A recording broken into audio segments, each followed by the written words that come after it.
It happened, guys. We've done it. We have defeated the most challenging and the most endgame content in Raid Shadow Legends. And in today's video, I'm gonna show you how you guys can do it as well. Now, the good part is that you cannot go in the comments and tell me, Skratch, you defeated that just because you used all the OP legendary champions. I wish I was able to do that because it would have been much easier. And hell, if that's not enough, you cannot use any legendary champions, and they can only be Spirit Affinity, rare and epic champions from specific factions. And yes, I am talking about Soulcross Stage 19, ladies and gentlemen. The most disgusting stage we've ever had in Raid Shadow Legends. Now, when I've completed this in the morning, roughly around 10 hours ago, there were 23 people in the entire world that managed to defeat this. I was ranked number 19. Since then, most probably a few more actually managed to defeat it, and we have 26 people in the entire world. And I actually deranked a bit all the way down to rank 21, but it doesn't really matter anyway because we're not getting anything for this. And I gotta admit it, it's kind of like a game of cat and mouse. You know, you gotta be patient, and you gotta make sure you're doing everything right in order to get it done. They have some very disgusting champions on these waves. Unfortunately, I don't think I can just show you the waves directly. But we have double Taras, we have Marichka, we have double Krokmar, we have double Basara, we have Sulfurian, we have double Harima, we have Yumeko, Karato. I forgot her name for a second there, even though she was just looking at me, you know, like this. So I'm gonna show you guys how I defeated this stage. I'm gonna show you the builds, and I'm gonna show you kind of like what sort of strategy I followed in order to defeat this. I'm gonna head over straight to the video right here, and yes, this took 40 minutes not to defeat a stage, just to retry, get resisted, a weak hit, etc. So the most important thing is to have the stuns on the champions here. If you can land the stun on both of the Taras, is perfect, okay? Because they will not counterattack you, and that's a game-changing scenario, because you're gonna be able to save your clans from the pigman right here for later on, you know, and that's gonna be very, very important. Pigman being a steel skull, by the way. And you do need to have crowd control. It's not enough to just have damage. This is actually pretty hard. They do nuke pretty hard too. You see right here, Cetalia, if that stays alive because she's magic affinity, we're gonna get so many weak hits. If we're not crowd controlling that champion, it's pretty much game over for us, because she will heal, she will strip our buff. So here we go, retry. That's why I'm saying it's a game of cat and mouse. You gotta be patient, and you gotta wait for the right moment to catch the prey, basically, you know. And that's exactly what happens right here. We managed to stun a Taras, then we're gonna land the defense down. Sometimes you're gonna weak hit on Cetalia, you're not gonna get the defense down, and you're gonna have the perfect RNG and stun all the other four. Right here, weak hit on Cetalia. When that happens, I gotta get out of there, because if we don't kill Cetalia, we are in trouble. It's just not going to work out. So we had quite a few tries, okay? We had quite a few retries. I would say probably for the last few days, okay? For the last few days, since I started attempting to beat this stage, guys, I think I've done probably 50 plus tries of retrying like this. Not 50 full tries of going, I don't know, for 5, 6, 7 minutes in, no. Just kind of like trying to get the perfect RNG from the very beginning. You know, I feel like that was very, very important. So I'm going to walk you through the entire run, guys. I'm going to explain you all my decisions, basically, to kind of like see what happened. Unfortunately, we had no aura whatsoever. I wish I would have had a Rock Breaker instead of Nalhorn, but somehow I fed him, you know. I don't know what I've done with him.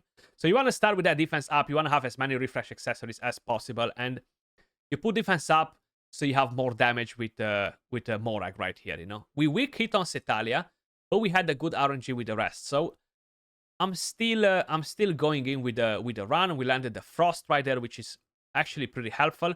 The main thing that I'm trying to do is, can we CC that Cetalia, you know? So I'm gonna attempt to do it. If we can, it's good. If we cannot, that's gonna be a bit of a problem. So right here we use the ally attack. You see, you kind of like wanna save that stun for after. So we're going back again. We're going back again into the run, because yeah, the RNG was not on our side, how I mentioned, you know. And defense up again, refresh accessory proc, awesome. Defense down again right here. We stun that Cetalia. We put defense down on Marichka and her. We actually haven't put the defense down on one of the Taras there, so that's a bit of a problem again. Not the best outcome. The main thing that I'm trying to do here is to control that Cetalia, so you're gonna see me attempting to stun her or do something to keep her controlled. Bad RNG again, we retry it. So that's how I've done probably 50 plus retries to defeat this stage. Maybe close to 100. I'm not sure. I'm just kind of like approximating 50 plus. You know, my beard grew, I got tired, and I lost track. I'm just joking. It took quite a few tries. Again, no defense down on that Italia. That's such a bad RNG to start with. You know, definitely not a good thing. I'm still trying to see if I can control her or no. If we're not landing a stun or anything, it's gonna be a problem, you know. So we're gonna have to basically retry it. Luckily, we had a refresh accessory proccing on a Nalhorn, so we had a provoke again. So that gives us a chance to recover a bit and go and try to smack that Cetalia slowly. So I feel like this was the run, if I'm not mistaken. We landed stuns, we kept her controlled, even though we didn't manage to take the HP down early on. We kept her control for the entire fight, and that's very, very important. We're putting that defense up again because gives us more damage, and we are able to soak more damage in as well from the enemy. So as long as Italia stays controlled, is great. I do have a Frostbite set on a Nalhorn. I changed the masteries to have a 15% chance, and it's still barely procs. It's like it's not even there, you know. Luckily, no weak hit right there on a Cetalia, so we managed to stun her again. And I think we got the provoke right in time, which is just perfect. The Frostbite actually came in play again, and that's just because I was complaining that it never procs. I promise you, you've seen it right here in the video procking, but it was barely procking in the entire fight, you know. I don't know why. This was the run, you know. So because this was the run, of course, it had to have better RNG. And I know that some of you guys might think that this right here was the hardest stage. You might think that this is the biggest problem because you have all these crazy champions. Well, let me just tell you that this Taras doesn't hit as hard as you might think it does. Once you get to the next wave, that's when the real deal starts happening, you know, and it's so painful. I feel like this video will not really show you how painful it is to deal with the next wave, because we made it look like okay, it's doable, but my god, it's just the RNG is just crazy, and the Basatas are hitting so damn hard. I don't understand how they're hitting so hard there. But again, Morag, we're going to go with the AoE attack here. I was expecting to take some of the enemies down, which is good. Now, my problem that I have right now is that I gotta revive my other champion. I used the A3 on him, which is on a 4-turn cooldown, if I'm not mistaken. So we want to make sure we are getting the cooldown done, so I have all the skills available once I'm going to go to the next wave. If not, that will be a problem again. Luckily, I got so lucky with all the stuns on that Cetalia. You guys have no idea. It's like all the planets and stars in the universe aligned with this run, okay? To land all those stuns on Cetalia and keep her controlled for the entire duration of the fight, okay? Like, it's crazy when it happens. It's just crazy. Because usually, I was trying to just kill her instantly. It was such a pain to deal with her, and all the weak hits from all of my champions, and not landing the stuns or anything was actually super annoying. But we got her here. We got her here. I know I'm gonna take her down regardless of turns and stuff. Another stun right there. Still Scully's on a stun set. Pretty much everybody runs the stun set here, except the damage dealer and Nalhorn, you know, because Nalhorn actually has regeneration and the frostbite. And here is the second wave. It took us 4 minutes to kill the first one. This one, guys, you want to kill Sulfurion as fast as possible. And my advice to you is try to kill all the other 4 as fast as possible too. If you keep Krokmars alive, they will deal a lot of damage on you, and at the same time, they will reduce your stats. Accuracy, defense, attack, resistance. Not like I have resistance on any of them, you know. If you keep Sulfurion alive, he will put the HP burn, melt you, and at the same time revive the enemy. So I'm taking Sulfurion down first, and I'm trying to control Basatas as much as possible. I'm not so worried about the Krokmars, honestly, because they do deal damage, but the Basatas hit much harder. they hit much, much harder. Not only because they have the stronger affinity, but they just deal so much damage. I don't know, it's like they have some insane stats, you know? And how you may notice, this is not perfect either. I'm getting close to get destroyed very, very often. And the good part is that I have some refresh accessories on Elhorn, which don't seem to proc too often, but when they proc is helpful. I have all of the champions a bit faster than the enemy. So the Frostbite procced again. And the problem that you will have with the Basatas is that if by any chance they will get to buff and heal, put a continuous heal on, it's going to be a problem. Luckily, we had a provoke right there. We managed to land that perfect stun right there, which saved our ass, okay? Honestly.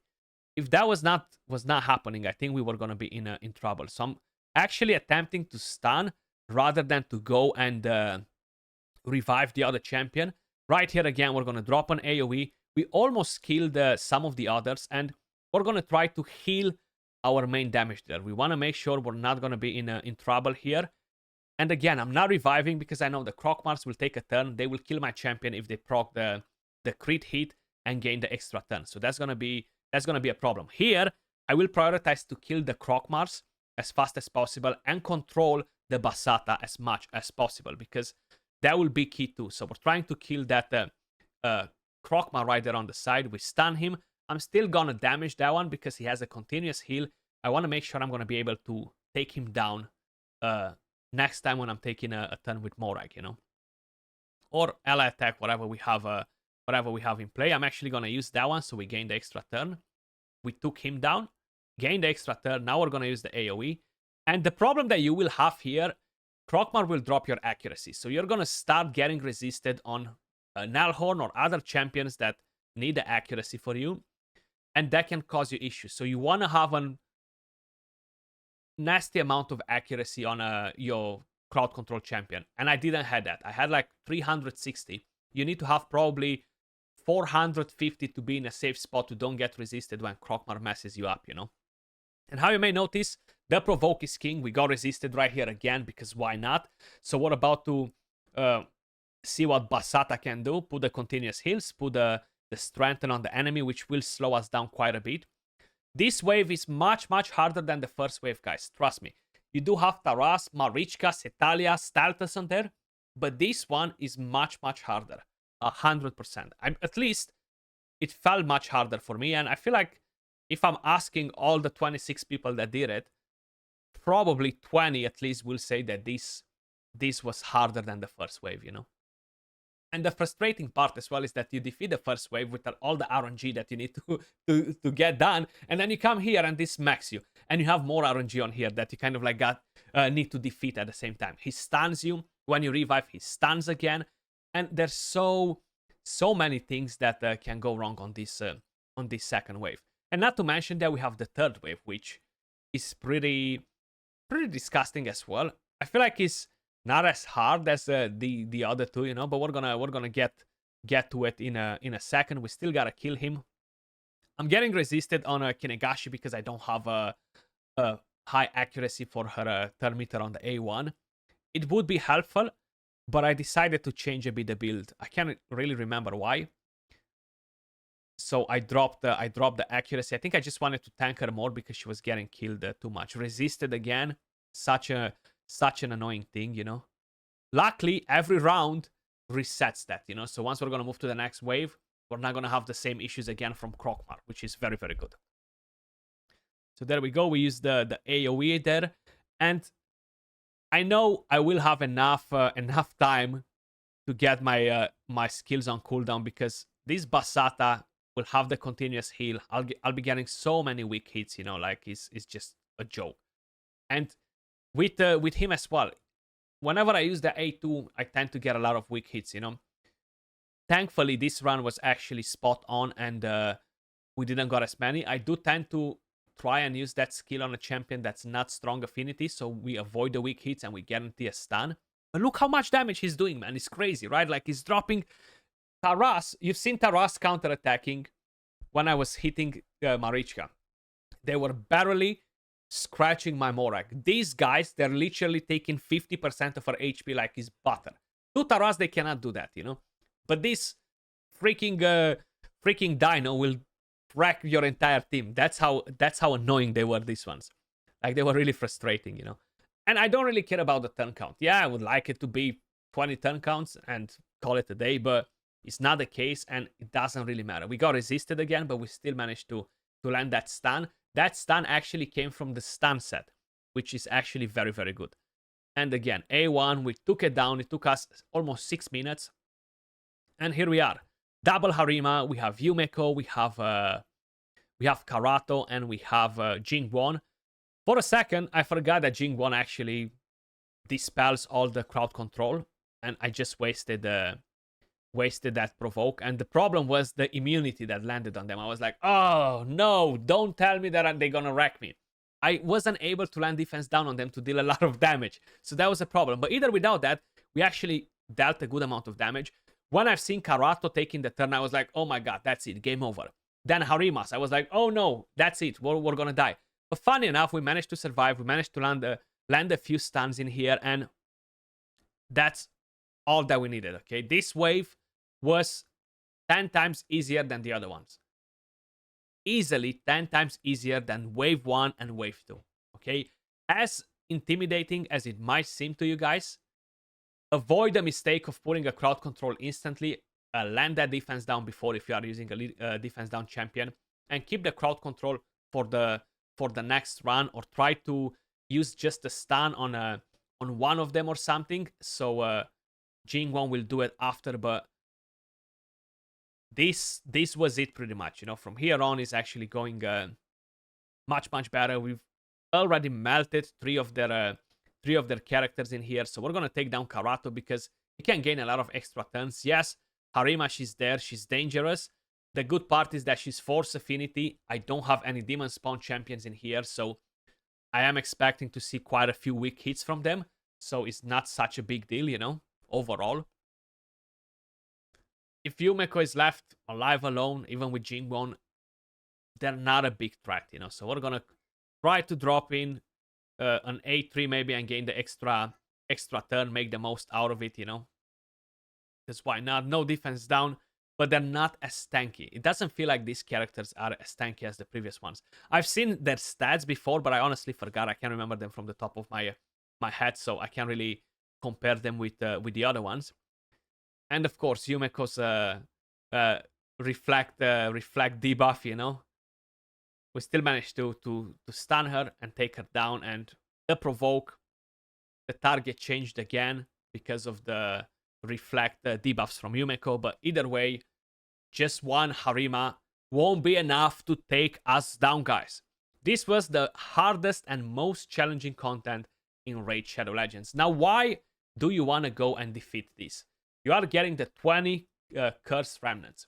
Without it, you're not going to get your second summon, okay? Nalhorn dealt 13k damage. 13k in 12 minutes. 13k, okay? Kinegashi, 60k. Fodbor, 242k. Morag, 2 million damage. Steel Skull, 40k. But we got a lot of healing. We got a lot of support from these champions. And the game of cat and mouse actually rewarded us. Now, how I mentioned, there are a few different stages that are considered pretty hard, okay? And I will do videos on those as well. Stage 20 to be more specific, and stage 12. That's what everybody is saying, at least at the moment. I don't think anyone else is complaining about the other stages, or not even the bosses, funny enough. I will do a final review once I'm gonna beat all the stages. I will do some more later today, some more later tomorrow probably, and call it a day right here. Overall, was a pretty enjoyable content. You want to do it for the quests, clear 101 stages. You are getting 40 candles. That's the main reason as well why you want to complete all the stages. You want to beat all the content, and stage 14 will give me more Curse Remnants. But where you have access to a lot of legendary champions, guys, it can be challenging, like stage 20 for example, but it's not as insane. This one right here, it will be quite problematic with double rotos, and you have, of course, all these crazy champions, but it should be doable. Okay, so let's go to champions and recently used. So Morag actually had a Savage and a crit damage set. So let me just quickly bring the weapon that I had on her. That's the weapon that I have on Newt. And where is it? Where is it? It's only a 5-star, a mythical one, but has pretty good stats. So you see we were gaining this. Let me just equip it and show you the total stats. So 41k HP, 5.6k defense, 245 speed, full crit, 299 crit damage. The blasting helped me quite a bit. I'm not gonna lie. Having that crushing rend at the 5-star, it does help quite a bit to deal a lot of damage on the first couple of hits against all of the waves. You know, masteries. Hammer Smasher as tier 6. We had a defense 3. No counter attack. We went with Cycle of Revenge. Life Drinker to help us heal back a bit once we're gonna get smacked by the enemy. Cycle of Violence. That was pretty helpful too. Then we had Kinegashi built on a stun set and Immortal. Triple refresh accessories. She doesn't stun that much, but was helpful. When the stuns landed from her on Setalia or even on Basatas, top notch, okay? And total stats, 71k HP, 2.5k defense, 288 speed. And that's about it in terms of stats. Probably she is the one champion you could drop out of the team, but then you're going to have to be spot on and make sure nobody dies, okay? You can replace Kinegashi with Amelga. She's another good reviver too, if you want her. Kinegashi does give some Termiter to your team, so that's nice. Nalhern can be replaced by Rockbreaker if you have him. I have him built on a Bolster, and I have him built on a Frostbite. I don't know why I thought it was Regeneration. Is a Bolster, sorry. Double refresh accessory. Total stats 67k HP, 2.7k defense, 262 speed, 363 accuracy. You want to have 400 plus accuracy. Trust me when I'm telling you that. Masteries, tier 6 Fearsome Presence. And of course, getting some more Termiter and a Cycle of Magic. Hell yeah, I'll take that all day. Steel Skull, stun and speed, double refresh accessories. Total stats 57k HP, 3.2k defense, 269 speed. And masteries, we have Fearsome Presence on him as well, and support lasting gifts as tier 5 right there. And the last character in the team, guys, was Fobdor the Bard. You can replace him with a Feign. You're not going to get AoE defense down. You have Gori. You have a few different champions available. Lamibur. I feel like the way I went with the team is pretty good. There are a few different characters, of course, that I do not have on the account that can be used. But overall, I feel like if you have these champions available, you're going to be able to defeat it. So the main thing that he was bringing was this AoE defense down, which was very helpful, of course. And the stun guaranteed right here. I mean, you can get resisted, but you get a point. Heal reduction could be helpful, but we didn't really have much of a use for it anyway. It can be helpful, especially on the second wave. Stun set and perception, double refresh accessories, 34k HP, 3.8k attack, 2.1k defense, 260 speed, full crit rate, 199 crit damage, 340 accuracy. Masteries, offense and defense, Fearsome Presence as tier 6. You want to get those stuns rolling, basically, you know. That's the team that I use, guys. That's how I defeated the hardest and most challenging content in Raid Shadow Legends. At least for this month, you know, with this rotation. Probably is going to change next month. We're going to have a different one. Curious to see what we're going to have there. Let me know your thoughts in the comments down below. Are you even going to attempt? Are you even going to bother to do this stage? Or it's not really worth it for you guys to do it? Much love. Appreciate every single one of you guys watching. And I'll catch you all soon in the next video. Peace.